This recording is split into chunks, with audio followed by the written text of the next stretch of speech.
Hello and welcome back to In My Image. This is the first EU4 conversion update video, and I have been hard at work improving almost every aspect of the map.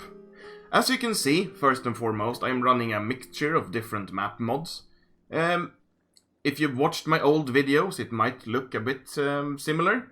It's pretty much the same, but with different borders. Credits to the improved map mods out there. It's an amalgamation of all of them, as you can see, using the font from the King of Many Nations campaign. That I'm not really sure which mod that one is from, but I love it. I have been modifying borders, cores. I've changed the colors of the nations. I've changed the flags. I've adjusted so many things. It's impossible to go through them all, but I can show you some of the areas, and I'm not done yet. And if you have any suggestions throughout this video, don't be afraid to post them in the comments. I might actually implement them because I need some ideas for certain things. Way back when, someone told me that when EU4 came by, I should shorten most of the names. So I did. Most names on the map are now shortened down from their two-word composites to one word. So I'm thinking of it like a bastardization over time, like they make names simpler and simpler. I've not done this for all nations, only the important ones. So you can see there's still some nations with large names here, like Chagatai Bakar, and I'm keeping some of them around, like Temujin Rothas, because it's something to remember and something to cherish, a name like this. They were our rivals in CK2, and they will be our rivals now, I do believe. But in most cases I have shortened the names, and when a nation had a name that was just the county they were from, I usually modified it. There are some notable exceptions, like we have Warangal here, that's just the default name from CK2, but I can't be bothered changing all of these. Though if you see any that you would like to rename, then just comment me. Targuthai Shiraz has been shortened to Targuthiras. Targuthiras, more like it. Still ruled by a Bayad, as you can see. This is a very interesting nation because they have an incredibly powerful vassal. And their vassal is of the right culture, the old dynasty, and has claim to all of their land. So either they take their vassal and integrate them, or the vassal integrates their overlord. It's really interesting. I have been working quite hard to avoid border gore. There should be almost no border gore anywhere. There's a notable exception somewhere around here where there's a nation that has a slightly disconnected realm, but that's an interesting setup specifically for this area. I'm not exactly sure which one is which. I've tried to avoid having nations have two similar colors, but it's pretty hard when there's so many of them, so some of them might have similar colors. I'm not sure, there should be something here, but in most cases, especially in Europe, I have tried to avoid border gore to 100%. And you can see, this is still a very shattered area, even though very few nations actually made it over in the conversion. This is just it's a basic conversion I have been working on as a base. So it's still fairly balkanized, this Jerusalem, Syria area, which is quite interesting. It's probably the only area in the game that is this balkanized, except for maybe central India. In the steppes, we have massive Mengu Timuria, along with Arkai and Munglig Lolan. I'm gonna sweep over Europe so you can see the interesting borders I've set up. Here's another example of a disjointed nation, Balugal Russia, or just Balugal, really. I've tried to release nations where there were too much border gore. I've cleaned up the borders, switched around provinces between nations who could trade them, logically, and fixed cores, so there shouldn't be any insane cores anymore. They should all border the nations they are attached to. Like Karperm here, for example, has claims on neighboring provinces. So it all makes sense. There should be no moronic conquests of provinces in the middle of nations or anything like that. I purposefully left Shiguvidin split in two because they were really split, and they survived. So they can either make a comeback or completely explode. Usually they get eaten by their neighbors because they have a hard time defending their two separate realms. Though, like Byzantium, they sometimes reclaim what is theirs, though most often they don't.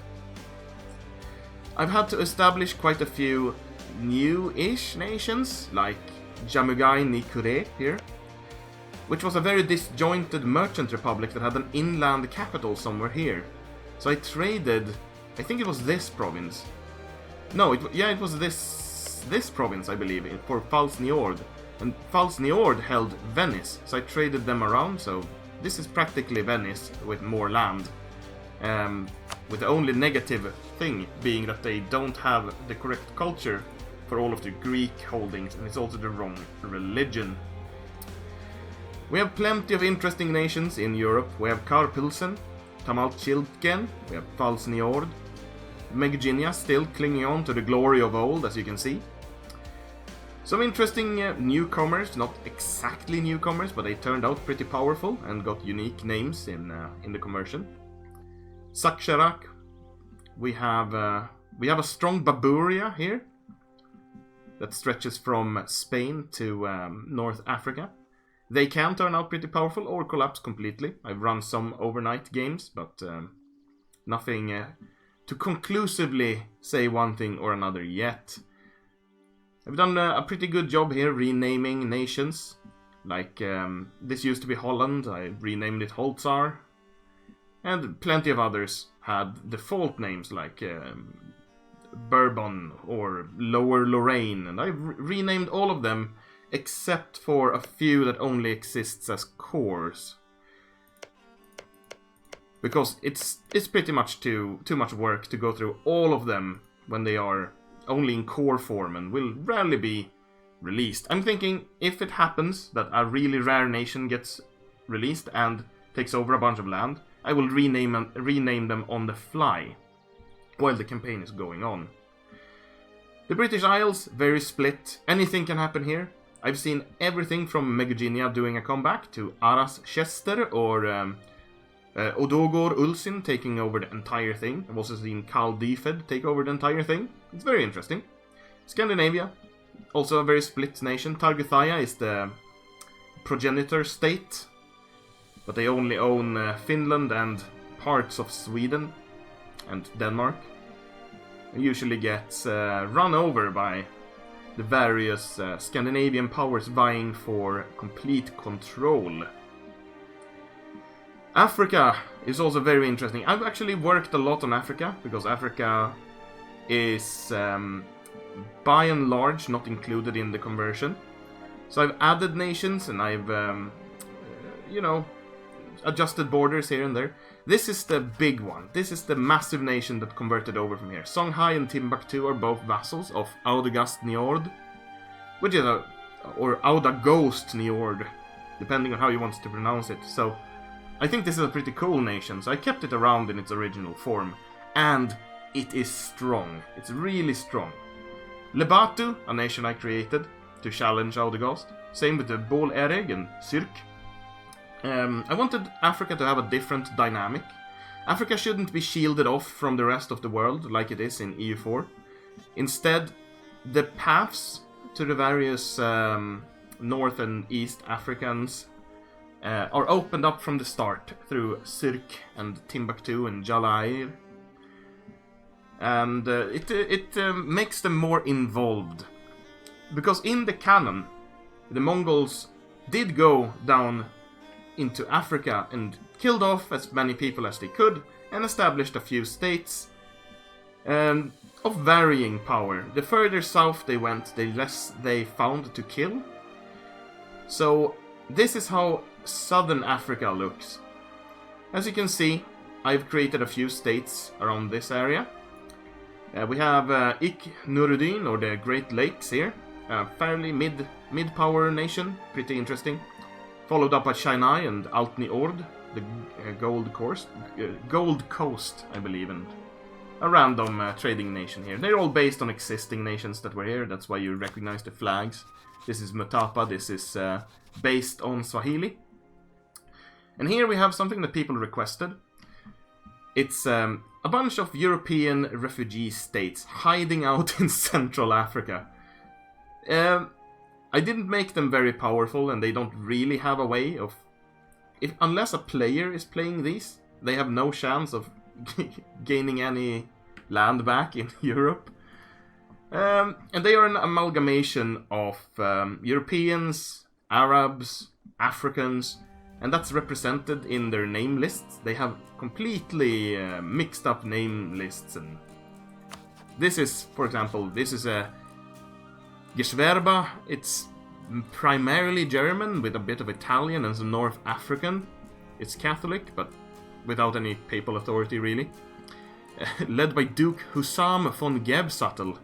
Interesting. I pretty much randomized these, so I myself would be surprised by them.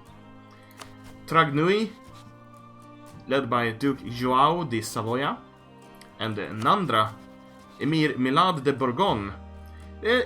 These are very weak nations. They can unify into one nation, which they usually do through war. And I have seen them start colonizing, though they usually get eaten up by Delki as soon as Delki starts expanding. This is I was considering making this a steppe horde, but I decided against it after a while, because I think steppe hordes have mechanics that require them to attack neighboring nations, and Delki didn't have any neighboring nations. So it's King Amen Mengen leading a despotic monarchy from Central Africa. As you can see, the coasts here are cleared. No one lives here, it's all dead. So that's different from the default setup where there are Africans on the coast here. All in all, it's a different setup. There are some provinces that are uncolonized, that usually start colonized, like this part and that. And there are some that start colonized that usually don't, like the Europeans. And most of Delki, I believe some of this used to be uncolonized. So that's it for Africa. Moving on to China and the East. Actually, not only China, but Japan and, well, the steppes and Indochina. This is very different, very, very different. I tried to project how the conquest of China would have gone, and I decided upon that they were all killed as well. Like the Europeans, one detachment of the Bayard family went east and slaughtered everything and rebuilt it in their image. And this is what I came up with. The religions, if you remember the religion, I'm going to show you the religion spread. This is exactly as it was in CK2 for Europe. Tengri god spreading westwards, pretty heavy influence, along with Norse and quite a bit of Islam, especially in Central Europe and the steppes, the western steppes. And of course Africa. In the east, Tengri is quite dominant. There's some Tengri left in Europe. Tengri spread pretty far east along with Islam and some sects. Some minor sects like the Manichaeans, some Theravadas. There are some Jews somewhere, I'm not exactly sure, some Samaritan Jews. Some Copts. But mostly, I didn't put them as majority anywhere, because I didn't want to fabricate the history just because I wanted them to win out. They really didn't. So instead, there's plenty of Tengri nations. There's some Shia nations, because Shia was very powerful right here at the end of the game. So I presumed that the likes of Madpur and the rest would have proselytized quite a bit east. So there's some Sunnis, there's some Tengri legs. Usually Shia wins out here. There are more Shia states. But there's also at least one Tengri leg Tsar state in Koga Shigin. In Japan we have three nations. We have Chagapon going for the north. There is Orbei taking the west coast. And Yapon, which is literally Mongol for Japan, taking most of the rest. There's also some Jianjek colonizing the southern islands here, along with Ryukyu. There is not many places that were spared from the Mongols' wrath. So as you have noticed, some places are colonized that usually start uncolonized. Most of Russia, because they are nomads, they are Mongols. They went up here and they settled because they could. They were hardy enough to do that, even before time. On the other hand, actually, I think in this area there's more colonized than there usually is. Indonesia was settled by, let's see the culture map, by Chenker Mongols. Because, like the Arabs traded from here, the Chenker Mongols traded and spread to these islands along with their religion, Norse. There's quite a few nations here all vying for power in Indonesia, and these make for pretty powerful colonizers. Colonization and the spread of institutions are completely randomized, like it is in a normal converted game. So I don't know where the big colonizers will start out from. Could be from Indonesia, from Korea, could be from the West. It's going to be very interesting. Though I did modify it a bit so that even if the Renaissance spawns in Asia, Europeans can colonize and the other way around, and Africans, for example, because the Renaissance has spawned in Africa quite a few times because of the high development here. Speaking of development, I had to lower the development of the East overall because it was too much. So I divided it out instead, and the new division looks something like this. You can compare it to a normal map if you like, but there was a very high concentration of wealth in this area, which made it too powerful. And I wanted all of this to be pretty much the same, so that we can get some interesting outcomes. So I lowered it. And also, we never played in this area, so we're not super interested in it. It's more an area for late game EU4 and Victoria to deal with. Speaking of development did, as I expect, put the most developed provinces in our capital and near it. So, Thata, formerly Deboul, got the development of Paris, 37. The province next to it got 30 development, which is Rome, I think. And we have 21 in Sehevan. But except for these three provinces, everything we own is pretty bad. Like 3 development, 16. This is 15, 3, 3, and 3. All of this is 8, 16, 8. Well, it's not bad. This is a good one, 20. And our vassal has a really interesting 15 and 5 province. Not that much, to be honest. Otherwise, the development is concentrated mostly in India, as you can see. India probably has the highest average development. Following them is Europe, but in a very strange way. Like, the development is divided quite evenly between the entire European sphere. As you can see. It doesn't, like, there's no cutoff point in India or Turkey or Scandinavia or anything. It's the development is spread around, giving a very nice and balanced starting position. There's also a fairly huge chunk of development down here in Africa, interestingly enough. And especially here in Oman. This is what I said when I meant that Targana is a very powerful vassal of Targuthiras. Because they control so much development. I'm not entirely sure how large this vassal is, but it is huge. It's got 28, 29, 28, 28 development. And Targutai Shiraz, the best provinces they have are Muscat and Sharkia.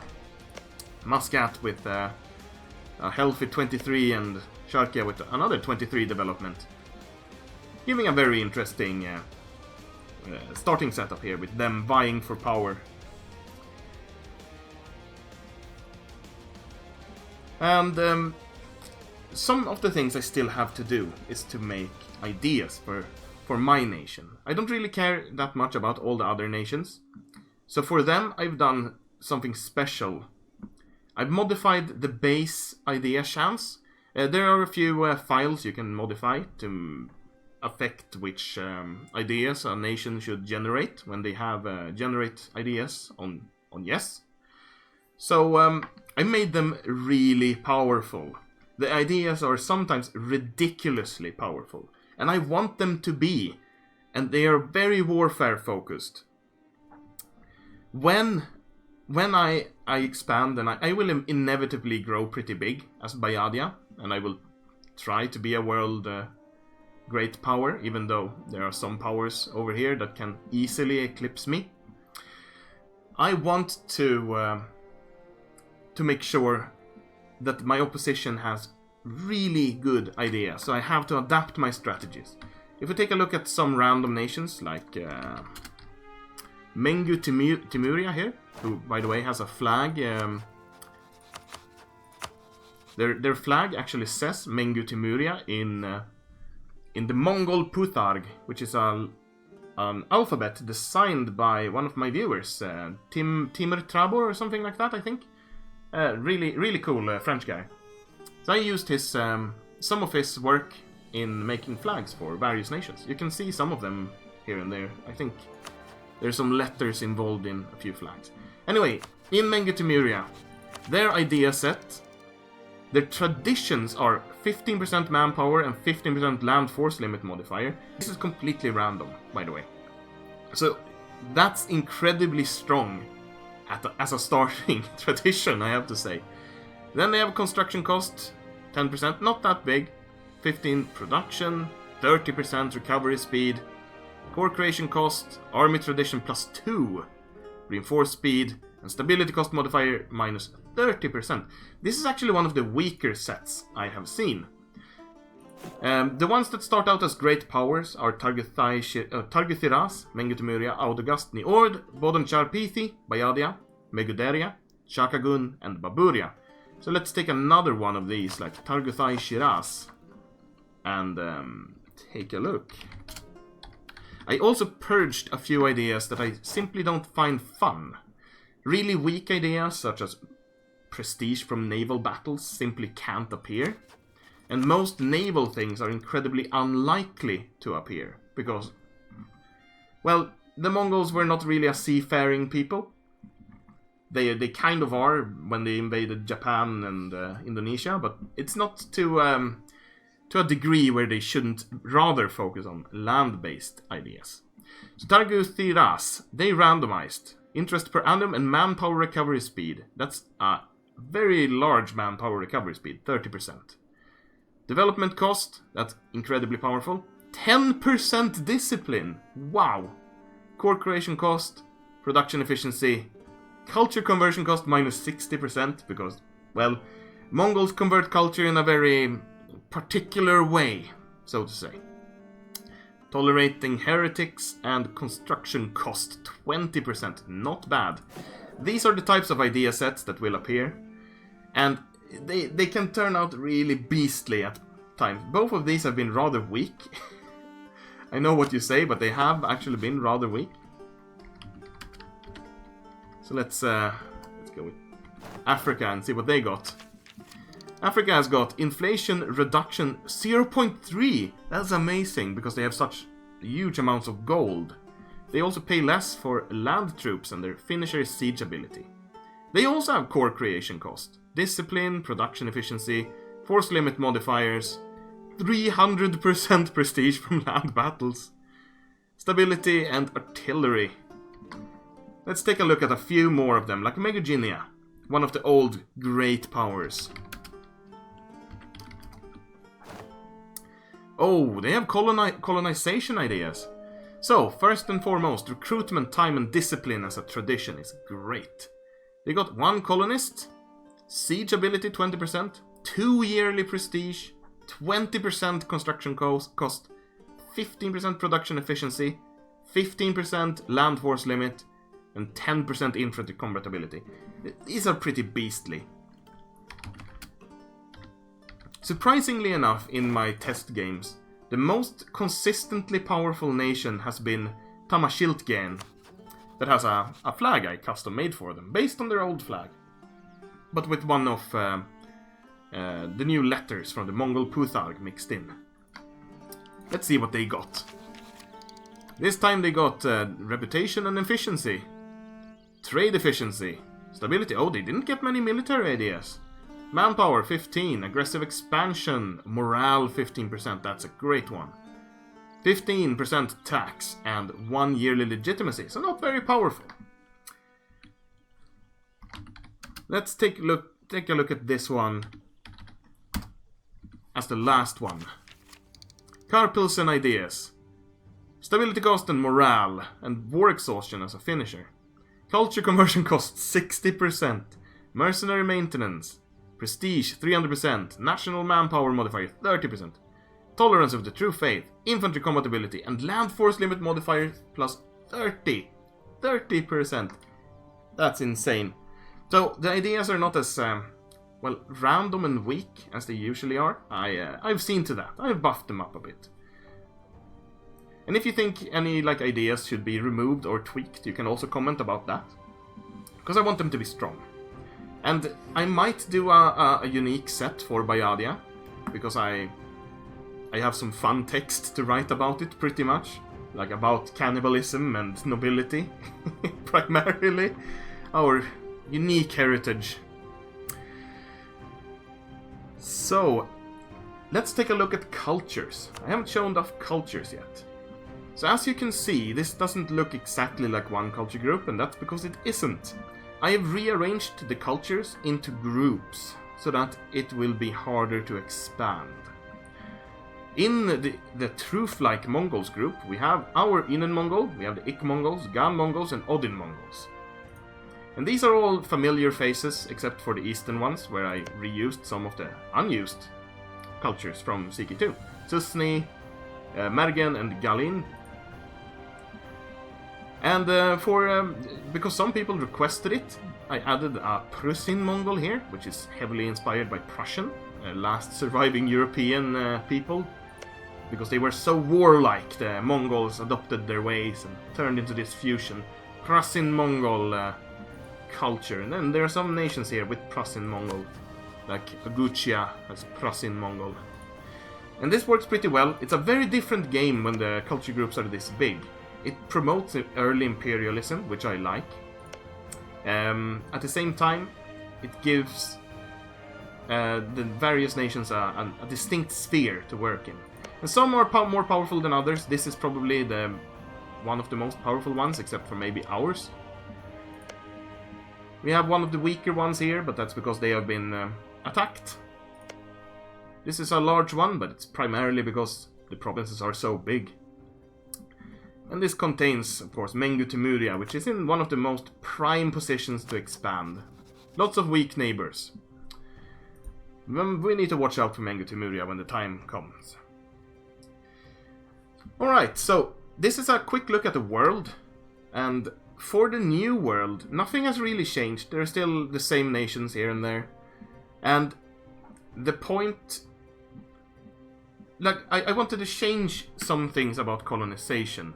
As you might know from my old campaigns, if you watched my old campaigns, I liked using Colonial World, and Colonial World made the entire world able to spawn colonial nations, basically.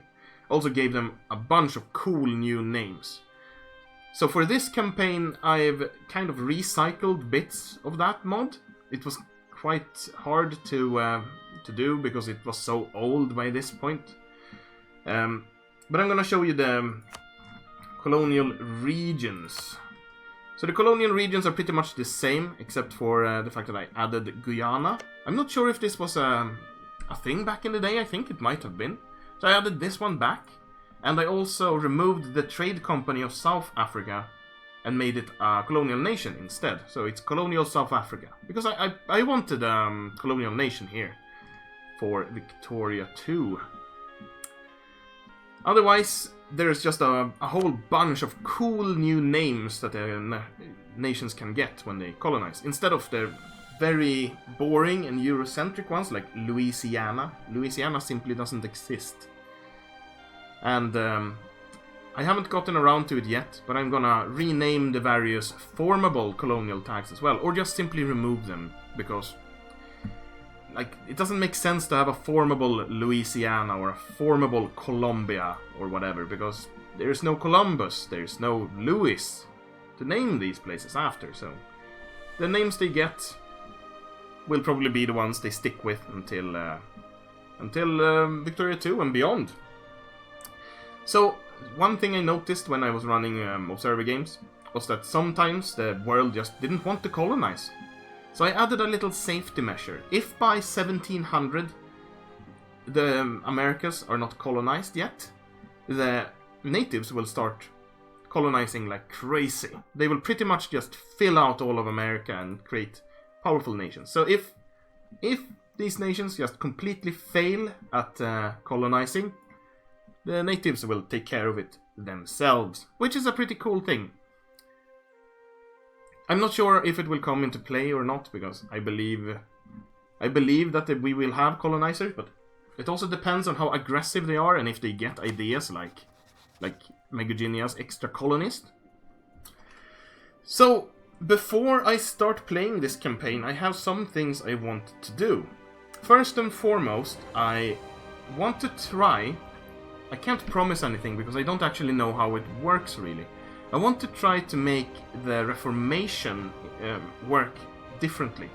I would like it if centers of Reformation would randomly spawn throughout the ages and bring random religions, pretty much random. Perhaps weighted random, like Tengerleg Sar in Tengerleg Odd areas, and stuff like that. I would like it if they spawned and converted some nations. I think that would be pretty interesting, because the Mongols are still very religiously tolerant, even though EU4 gives them the ability of converting provinces easily, and some nations are gonna pick religious ideas. They are still more tolerant than the people of this era ever was in real life. So I want to make that happen. If I can't, I can't, but I want to. And I also want to modify the Tengerleg Odd Faith. Right now... Let me switch to Bayadia. Right now, I set it to use Patriarch Authority, which isn't anything special, really. So, I would like to give them an ability used by another religion. I haven't used the religious abilities of the last few expansions, like Shinto, Taoism, and I think they're called Isolationism and Harmony. I haven't used those, and there's plenty of others I haven't used either. So I would love comments here, in case you want something, in case you think something here would fit. Because I don't know if Patriarch Authority really fits, because they were really shit at actually keeping religious heads. Remember Ceylon? Yeah, me neither, to be honest. And our priests were catastrophical, so it's pretty much a secular religion by this point without any real authority. So I'm not sure, perhaps harmonization would be an interesting way of symbolizing how they work. I'll leave it up to you, otherwise I will experiment and try something out. So anyway, take a look at the world. Comment if you have any comments, now is the time. I appreciate anything. You can take a closer look here at the Ottoman area. We've got a pretty interesting Korchia nation here that usually fill the role of the Ottomans. Do you want to see the nations expand quickly? Do you want to see them expand slowly? This is the time to comment. Thank you for watching. I'll see you again very soon.